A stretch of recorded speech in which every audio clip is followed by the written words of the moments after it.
오늘 13절 말씀을 보시면 이 이야기에 여러 가지 정보들이 좀 담겨 있죠. 먼저는 언제였는가? 그날 그랬습니다. 마침 그날. 그러니까 그날은 안식 후 첫날이 되겠고요. 즉 예수님이 부활하신 날이다 라는 것을 우리 알 수 있습니다. 그러니까 뭔가 좀 예루살렘과 예루살렘에 떨어져 있는 곳에서 동시적인 일이 벌어졌다는 것이죠. 부활하신 예수님에게 있어서 말입니다. 그리고 바로 그날 그들 가운데 그랬는데요. 여기서 그들이라는 건 당연히 11 제자와 또 막달라 마리아를 포함한 여러 여인들을 다 포함하는 사람들, 그러니까 즉 예수님의 부활의 현장을 목격한 여인들이 아주 숨가쁘게 전한 예수님의 시신이 사라졌다. 그러니까 정확하게는 예수님이 부활하셨다가 아니고 예수님의 시신이 없어졌다라는 이 소식을 전해들은 사람들 중에라는 그런 의미일 것입니다. 18절 말씀을 보면 그 두 사람 중 한 사람의 이름을 밝혀놓고 있죠. 누구입니까? 글로바라고 밝히고 있고요. 이 글로바와 이름이 밝혀지지 않은 또 다른 한 사람, 이 두 사람이 엠마오라는 마을을 목적지로 해서 지금 가고 있었다라고 기록하고 있죠. 오늘날 엠마오라는 마을이 어디라고는 정확하게 알 수 없다고는 합니다. 말씀에서 보시는 것처럼 그곳이 어디인지 모르지만 아무튼 예루살렘에서 약 12km, 오늘 말씀해 보면 한 30리 그랬으니까 우리로 말하면 한 12km이고요. 본래 성경 원어상 60 스타디아인데 이거는 한 11.2km 정도 된다고 합니다. 그러니까 뭐 11km, 한 12km 정도 떨어져 있는 어느 마을이었다라는 것이죠. 14절 말씀을 보면 바로 그날 안식 후 첫날 예수님이 부활하신 날 예수님의 시신이 없어졌다는 소식을 들은 사람 중에 글로바와 또 다른 사람이 원래 살고 있었던 엠마오라는 도시로 가고 있었는데, 마을로 가고 있었는데 가면서 뭘 했냐, 이 모든 일에 대해서 서로 이야기하고 토론했다고 하죠. 이 모든 일은 어떤 일이겠습니까? 요약하면 예수님의 공생의 3년의 사역, 그리고 십자가에서 죽으심, 그리고 사흘 만에 부활하심, 정확하게는 시신이 사라지신 것까지에 대해서 뜨겁게 토론하고 있었던 것처럼 보입니다. 이 글로바의 이야기를 열심히 이제 하고 있을 때 한 사람이 쑥 끼어들죠, 그죠? 누구입니까? 예수님이십니다. 그런데 말씀해 보니까 글로바와 그 또 다른 사람은 그분이 예수님인지를 알아보지 못했다라고 그렇게 기록하고 있습니다. 그리고 나중에 예수님께서 들려주신 말씀을 경청하고 나서야, 그리고 예수님이 떼어 먹여주셨던 그 빵을 먹고 나서야 비로소 그분이 예수님이었다는 것을 깨닫고 알게 되었다라는 그런 내용이 이어집니다. 여러 질문과 또 이야기를 나눌 수 있을 것 같은데요. 오늘은 이 이야기에서 한 가지 질문과 그 답에 대해서 함께 말씀을 좀 나누고 싶습니다. 그 한 가지 질문은 무엇이냐면 글로바와 그 한 사람은 왜 예수님을 한눈에 알아보지 못했을까? 그들은 예수님이 대화에 딱 끼어드는 그 순간 즉시로 왜 예수님인지를 알아차리지 못했을까라는 질문입니다. 여러분 한번 생각해 보십시오. 왜 그들은 적어도 1년 이상 함께 했을 것 같기도 하고요. 예수님과 함께, 제자들과 함께 지냈던 사람 중에 한 사람으로 보이는데 6월절 식사에도 같이 있었던 것 같고, 또 십자가 현장에도 있었던 것 같고, 또 그 여인들이 막 숨가쁘게 달려와서 예수님의 시신이 없어졌다 소식을 직접 전해 들은 사람이기도 하니까 굉장히 예수님과 밀접하게 지낸 사람들인데 왜 그들은 그들에게 나타나셔서 그들 가운데 들어서신 예수님을 알아보지 못했을까요? 왜 알아보지 못했을까요? 딱 첫 번째 드는 생각, 어떤 생각이세요? 왜 알아보지 못했다? 혹시 예수님이 부활 전의 형체와 다른 형체로 나타나신 건 아닐까? 그렇지 않고서야 어떻게 그를 못 알아볼까라는 것이죠. 적어도 매일 먹고 자고 일하고 그렇게 한 사람의 얼굴을 그렇게 몰라볼 수 있을까라는 생각이 좀 듭니다. 그런데 그들이 예수님이 딱 끼어드셨을 때 막 신비로운 형체로 나타나셔서 막 놀랐다 이런 기록이 없고, 자연스럽게 그냥 같은 방향으로 가는 일행이겠거니 하고 열심히 이야기를 주고받은 거로 봐서 그런 것 같지는 않아요. 그러니까 부활 전에 예수님의 보통 사람의 모습이나 부활하신 나타나신 그 예수님의 모습도 그냥 보통의 인간이었다. 라고 짐작해 볼 수 있을 것 같아요.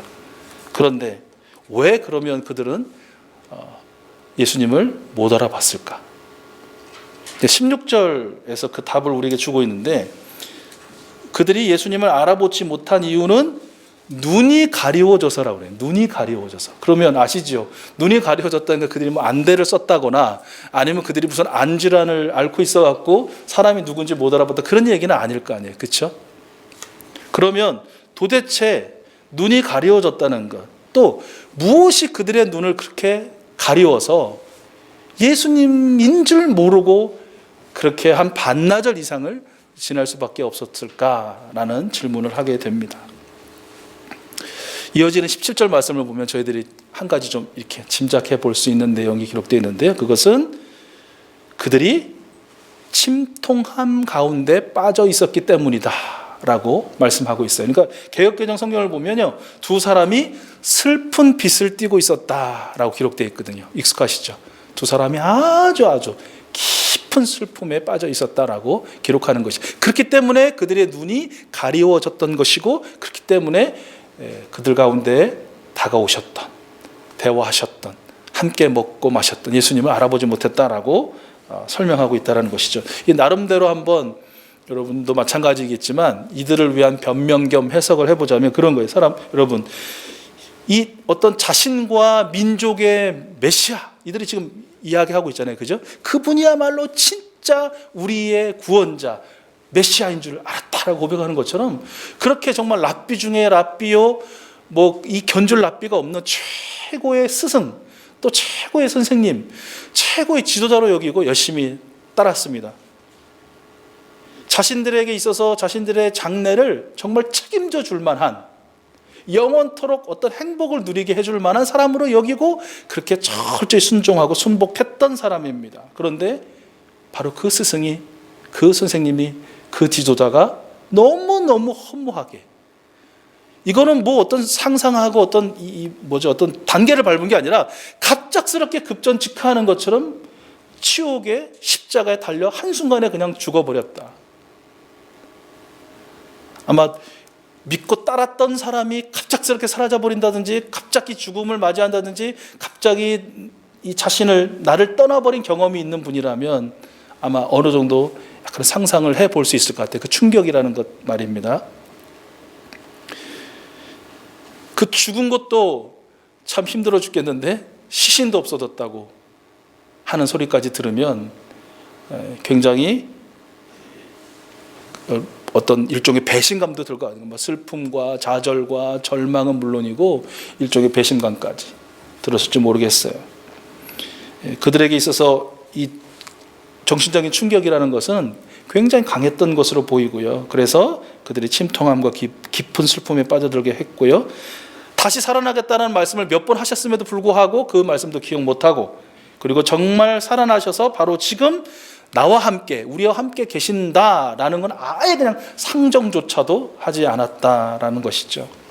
뭐 일리가 있는 거니까 충격 가운데 모든 기억이 사라지고 심지어 말을 잃는 사람도 우리가 보지 않습니까? 어떤 충격을 받으면. 그런 편에서 보면 심리적이고 정신적인 충격으로 말미암아 그들이 눈이 어두워졌고, 그래서 예수님조차 알아보지 못했다라고도 우리가 해석할 수 있을 것 같아요. 그런데 아세요? 이런 해석을 한번 하면서 괜히 마음이 뜨끔한 거 있죠. 왜 마음이 뜨끔할까요? 제가 왜 마음이 뜨끔했을까요? 여러분은 그렇지, 그럴 수 있지, 얼마나 충격이 컸으면 함께 하시는 예수님을 못 알아봐. 다 이해가 돼. 나도 그런 적 있어. 그러시면서 일종의 여러분 한쪽 마음의 한 구석에 좀 이렇게 뜨끔한 거 없으세요? 왜 뜨끔할까요? 저에게도 물으시는 거예요. 너는 어떠니? 너는 늘 네가 내 곁에 계신 예수님, 내 안에 계신 예수님, 나와 동행하신다고 늘 고백하는 그 예수님이라고 고백하는 그 예수님을 너는 보고 있니? 너는 잘 알아보고 있니? 그분인 줄 알고 잘 대화하고 있고 그분과 잘 행복한 동행을 하고 있니? 라는 물음이 저에게 주어지기 때문에 그래요. 여러분 어떻습니까? 여러분은 정말 예수님 한눈에 잘 알아보세요? 늘 여러분과 함께 하시는 그 예수님을 여러분 정말 단박에 알아차리고 그분의 음성에 귀 기울이시고 그분의 손길을 느끼시고 그분의 품에 안기기를 여러분 어려워하지 않으시고 그렇게 당연히 잘하고 계세요? 만약에 그렇지 못한다면 여러분도 똑같이 이들처럼 예수님인지를 잘 모르고 그저 하루하루 지낸다면 그 이유는 무엇입니까? 저와 여러분도 눈이 가려워졌기 때문인가요? 어쩔 수 없이 삶이 계속 눈물과 한숨과 저주와 가슴침으로 힘들 수밖에 없는 그런 인생이니까 매일처럼 그런 정신적인 충격과 심리적인 충격에 빠져 살 수밖에 없으니까 우리는 주님을 못 알아보고 있는 것입니까? 주님 아시잖아요. 제 삶이 얼마나 힘든지, 제 삶이 얼마나 어려운지, 주님을 잊고 살 만큼 제가 힘든 나라를 보내고 있는 거 주님 아시잖아요. 병들어서 힘들고, 가난해서 힘들고, 일을 구하지 못해서 힘들고, 사람 관계에서 힘들고, 그저 내 하루하루가 마지못해 사는 것처럼 힘들어서 그런 거예요. 주님 이해 못하세요? 주님 못 알아보는 거? 주님 음성 듣지 못하는 거 주님 그럴 수도 있다고 생각하지 않으세요? 오히려 이렇게 묻고 이렇게 핑계하고 이렇게 변명하고 있는 바로 저의 모습, 우리의 모습이 떠올라서 뜨끔하더라고요. 여러분, 우리가 예수님을 못 알아보는 이유, 그것은 우리 뭔가 우상숭배의 정신이 팔려서가 아닐까요? 자기 스스로를 하나님인 양 여기며 사니까 더 이상 하나님이 필요 없고 구원자이신 예수님이 필요 없으니까는 아닌지, 자기 생각에 이렇다고 하면 무조건 그래야 되니까, 사람이 죽으면 끝이지 무슨 부활, 부활은 없어, 있을 수가 없어, 마치 그런 생각처럼 내가 하나 그냥 생각을 딱 정하면 무조건 그래야 되니까 다른 여지는 없는 것이, 그분이 심지어 주님일지라도 그런 것 때문 아닐까. 하나님이 나에게 주신 그 사명보다는 그저 내 배의 만족을 위한 탐욕으로 살다 보니까 그런 건 아닌지, 이 모든 죄악 때문에 내 눈이 어두워지고 내 영이 어두워져서 주님을 알아보지 못하고 있는 것은 아닌지 라는 그런 생각을 우리가 하게 된다는 것입니다. 이어지는 말씀을 보면요, 눈이 가리워, 그러니까 어떤 이유인지 모르겠어요. 정말 예수님이 죽으시고 다시 부활하셨다는 소식을 들은 게, 시신이 없어졌다는 소식을 들으니까 들은 기간이 3일밖에 안 됐기 때문에 어느 정도 충격은 있었을 것입니다. 심리적인 어려움도 있었을 것입니다. 그래서 눈이 어두워져 있었을 수도 있어요. 그러나 우리가 지금 고백한 것처럼, 자백한 것처럼 그들도 부활은 없어, 죽으면 끝이지, 어떻게 사람이 다시 살아나서 지금 내 옆에 있어? 라는 그런 불신앙, 또한 자신들의 일상으로 회복이라고 말하는 이 길. 근데 이게 일상으로의 회복이라는 것이 진정한 일상인가? 주님과 함께 했던 일상을 벗어나서 주님이 없는, 주님이 빠져버린, 주님을 떠나버린 일상으로서의 회복의 그 죄악, 우리도 마찬가지라 생각합니다. 우리가 일상의 회복을 이야기하고 또 일상의 소중함을 이야기하지만, 그것은 단순히 마스크 없이 숨쉬고 사람들과 격이 없이 대화하고 식사도 하고 공원에 가고 여행을 즐기고 하는 그게 아니에요. 우리가 진짜 원하는 일상의 회복이라는 건 주님이 없었던 그 일상에서 주님이 있는, 주님과 함께하는, 주님과 더불어 하는 일상을 우리가 원하는 거지, 그 회복을 추구하는 거지. 되려 우리 고사님 기도한 것처럼 이런 사회적 거리두기에서 더 예수님과 가까이 했던 일상이 옳거니 하면서 이제는 주님을 잊고 떠나고 또 버리고 그저 또 여전했던 내 마음대로의, 나만을 위했던, 내가 최고였던, 내가 하나님이었던, 내가 주님이었던 그 일상으로 해서 회복을 우리가 이야기하는 것은 아니잖아요. 회복을 소망하는 것은 아니죠. 주님과 함께 했던 그 일상을 떠나 주님이 없는 일상, 그 엠마오라는 마을로 자신들의 삶의 자리로 돌아가는 이들, 그것이 무엇이었던, 그 눈이 가려져서 주님을 몰라봤던 그들에게 예수님이 들어서셔서 그리고 그들에게 말씀해 주신, 어떤 말씀을 해주셨나요? 성경에 기록된 예수님의 예언과 또 이루심과 역사하심에 대해서 하나하나 풀어서 다 설명해 주셨다고 말씀하십니다. 그리고 그들과 함께 머물면서 식사하시고 그리고 빵을 떼어 내어주시는 그 성찬을 통해서 비로소 그들이 눈이 열리고 예수님인 줄 알아보았다. 예수님이시구나. 그의 시신이 사라진 것이 아니라 정말 그분이 다시 살아나셔서 우리 곁에 지금 계시는구나. 우리에게 말씀해 주고 계셨고 그분이 말씀해 주셨을 때 우리의 마음이 얼마나 뜨거워졌다는 것을 이제서야 알겠네. 그분이 떼어주신 이 빵 조각을 먹으면서 그것을 받아들이는 그 순간 그들에게 오보랩이 되는 그런 일들이 있었을 거 아닙니까? 빈들에서 수만 명이 먹고도 남았던 그 오병이의 기적의 사건이 그들은 떠올랐을 것입니까? 그죠? 하늘을 들어서 축사하시고 내어주라고 하셨던 그 예수님의 모습이, 그것을 먹고 배불렀던 그 사람들의 그 행복한 웃음이, 여기저기 떠들썩한, 그리고도 12광주리가 넘도록 거두었던 그 일이 아마 그들은 생각났을 것입니다. 가깝게는 며칠 전 유월절 식사하실 때 예수님께서 일어나셔서 빵을 들어 축사하시고 떼어주시고 이 포도주를 들어 축사하시고 이것은 너희를 위하여 흘리는 내 피니 너희와 나의 새로운 언약이다라고 말씀해 주셨던 그 나눔이, 그 성찬이 그들은 떠올랐을 것입니다. 그것을 받아 먹고 나서야 비로소 그들이 예수님을 확인하고 예수님이다 라고 아마도 할렐루야 라고 아마 소리치지 않았을까.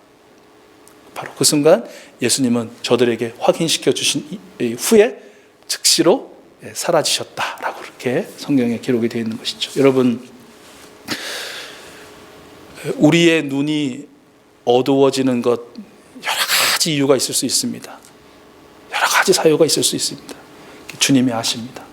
그런데요, 그것이 어떠한 연유에서 그렇게 되었든 우리 예수님께서는 저와 여러분들에게도, 우리 이수수 가족들에게도 반드시 찾아오셔서 우리의 눈을 활짝 뜨게 해주시고, 나와 함께 하시는 예수님, 나를 사랑하시는 예수님, 나에게 온갖 은혜를 체험하게 하시는 예수님이 나의 예수님이다 라고 고백할 수 있도록 그 은혜를, 그 역사를 반드시 이루어 주실 줄로 믿습니다. 어떤 방법을 통해서요?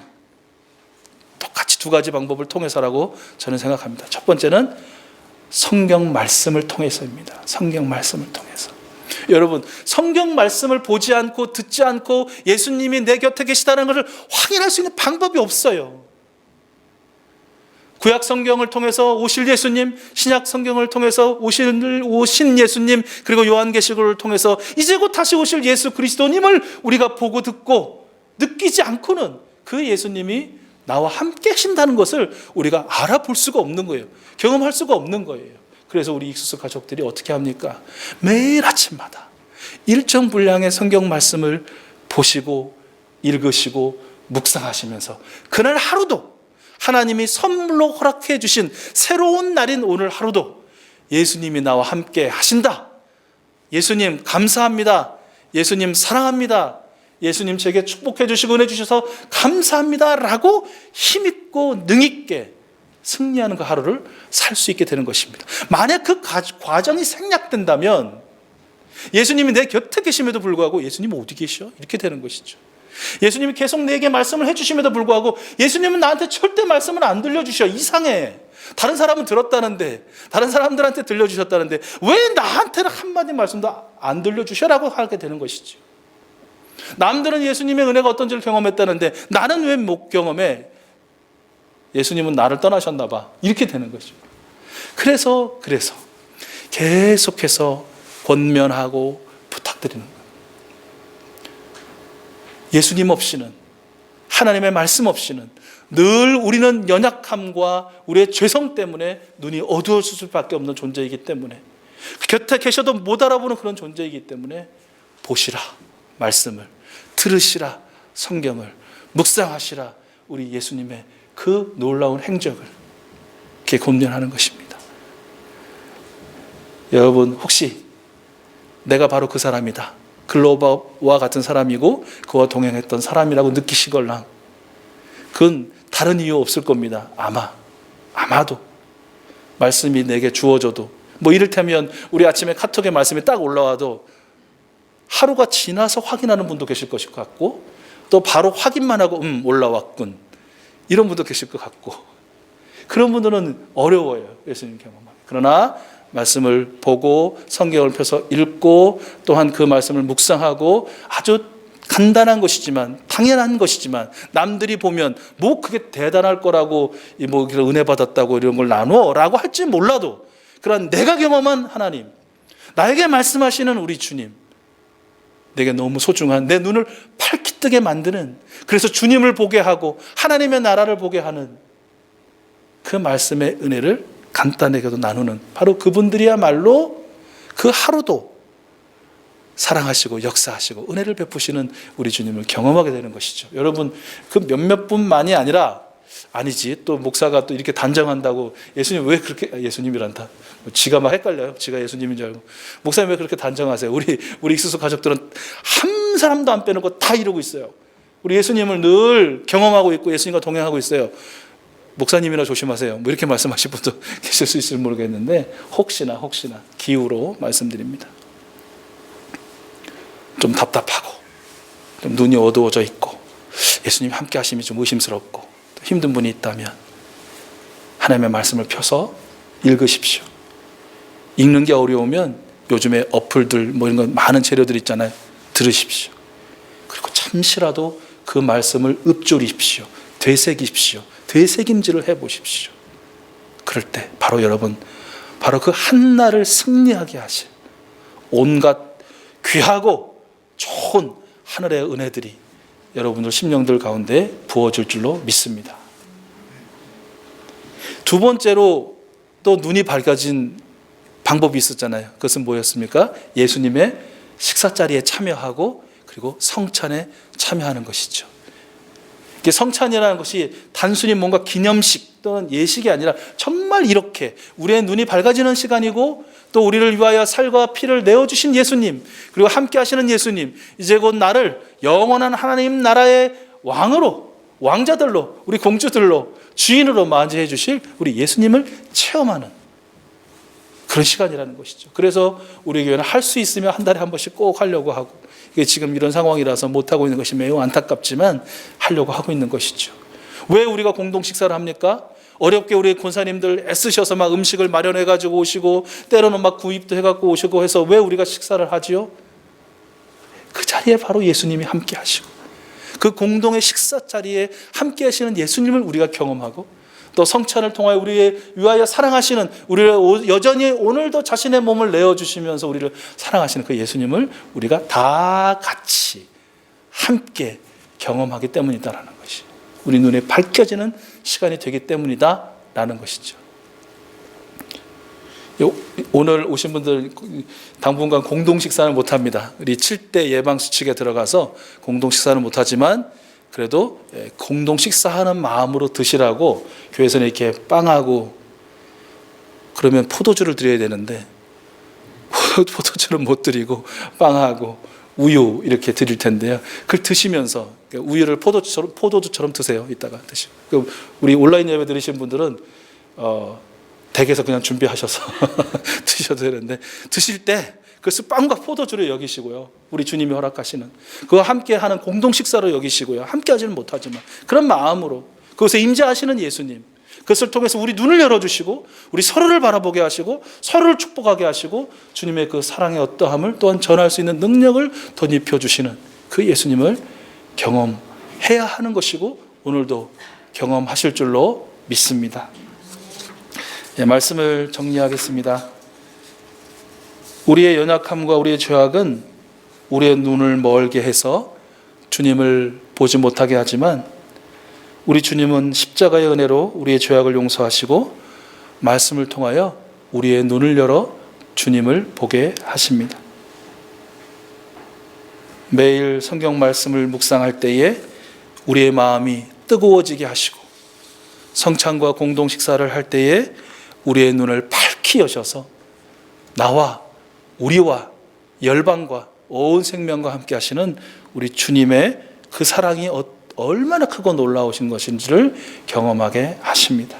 이 은혜를 체험했고 또 오늘도 체험하실 것이고 앞으로도 계속해서 체험하실 우리 익수수 가족들 참으로 복된 분들인 줄로 믿습니다. 그리고 그 복된 분들에게는 한 가지 사명이 있다는 것이죠. 무엇이겠습니까? 예수 그리스도의 은총에 의하여 눈을 뜨게 된 우리들이 여전히 눈이 어두워져 있는 사람들을 찾아가서 그들과 함께 빵을 떼고 그들과 함께 식사하고 그들과 함께 대화하며 예수 그리스도를 그분들도 만나게 되고 그것을 통해서 그들의 눈도 열리게 하도록 하는 그런 귀한 사명이 우리들에게 있다라는 것입니다. 우리가 부활절 부활하신 예수님이 우리 가운데 들어서신다라는 말씀도 듣고요. 우리가 작은 선물을 준비해서 그 부활의 주님의 은혜를 나누기도 하셨고요. 이제 이번 주간 부활절 세 번째 주간을 보내실 때는 여러분이 중보하고 있고 축복하고 있고 사랑하는 지난주 오늘날의 도마처럼 여겨져서 여러분이 찾아가 만나주셨던 그 이와 식사를 한번 해보시죠. 조심스럽긴 하지만 이렇게 마주보고는 안 돼도 나란히는 된다고 그러더라고요.